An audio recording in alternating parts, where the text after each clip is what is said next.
10 kills అయితే కొట్టేసాం మామ. ఈ కిందలైతే ఒకడు ఉన్నాడు, వీడిని కూడా కొట్టేద్దాం. కింద కూడా ఉన్నారు, మన ఇంటి కింద కూడా. ఇక్కడ ఒకడు ఉండాలి, వీడిని కూడా కొట్టేద్దాం. ఓకే, ఒక బుల్లెట్ అది అయిపోయాడు. Team report. ఇంకా ఉన్నారు కింద, ఇక్కడ నుంచి కొడదాం. ఒకడు ఉన్నాడు.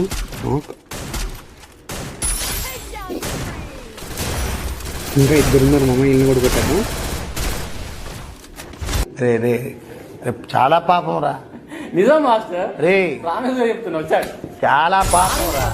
రే దెబ్బకంటారా అలాగా మామ. ఇక్కడ ఇంకోటి ఉన్నాడు, కనీసం వీణన్నా కొడదాం. ఏండి తెలియక అడుగుతున్నాను, ఇదో బతుక చెప్పండి. ఈ వీడియో ఫుల్ మ్యాచ్ కావాలనుకుంటే మన ఛానల్లో అప్లోడ్ చేశాను. ఇంతే కామెడీగా ఉంటుంది, పక్కా చూడండి అందరూ. కింద రిలేటెడ్ వీడియోలో కూడా పెడతాను, చూడండి.